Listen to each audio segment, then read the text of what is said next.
না, ওয়েদার যদি আমি বলি আমাদের বাংলাদেশের মতোই, তো এটা নিয়ে অ্যাডজাস্ট করার মতো কিছু নেই। সব কিছু ঠিকঠাক আছে আলহামদুলিল্লাহ।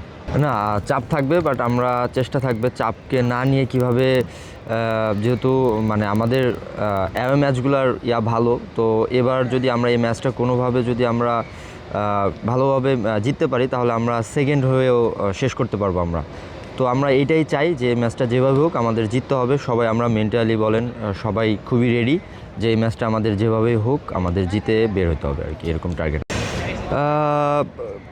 আমরা ভিয়েতনামে আমাদেরও এক্সপেকটেশন ছিল, কিন্তু আমরা সেকেন্ড হাফটা খুবই ভালো করেছি। সেকেন্ড হাফে আমরা ভালো ডমিনেট করার ট্রাই করেছি।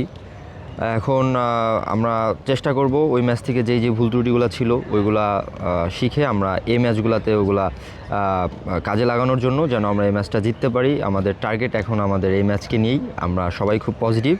আমাদের যেভাবে হোক এই ম্যাচ জিততে হবে, আমরা ওই মানসিকভাবে আমরা ওইভাবে প্রস্তুত এবার। রাকিব এবং তো না, তারা থাকলে তো অবভিয়াসলি ভালো হতো, তো এখন আসলে নেই। তো আমরা যারা আছি তাদেরকে নিয়ে ফাইট দিতে হবে এবং আমরা সবাই প্রস্তুত ফাইট দেওয়ার জন্য। আপনার না, ওটা আমার ইনজুরির জন্যই। আমি তো ইনজুরি ছিলাম, তো ওইখান থেকে আমি ফিট হলাম। তো এই জন্যই যে আমাদের তো এই ম্যাচটা হচ্ছে আমাদের ওইটা তো ফ্রেন্ডলি ম্যাচ ছিল, তো ওই এই ম্যাচের জন্যই মূলত আর কি করে রাখা হয়েছে। আমরা নানানভাবে জেনেছি যে তারা খেলা দেখতে আসবেন, তো আমরা আশা করছি তাদেরকে আমরা নিরাশ করব না। তারা অনেক কষ্ট করে আসবেন, টিকিটও নাকি পাওয়া যাচ্ছিল না, অনেক কষ্ট করে তারা টিকিট কেটেছেন। তো আমরা চেষ্টা থাকবে, আমরা তো এখানে অবভিয়াসলি জেতার জন্য এসেছি, আমরা যেন জিততে পারি। তাদের কাছে দোয়া চাই আমরা, এবং দেশবাসীর কাছেও দোয়া চাই যেন আমরা জিততে পারি ম্যাচটা, এবং আমরা যেন আবার সুন্দরভাবে বাংলাদেশে জিতে ব্যাক করতে পারি।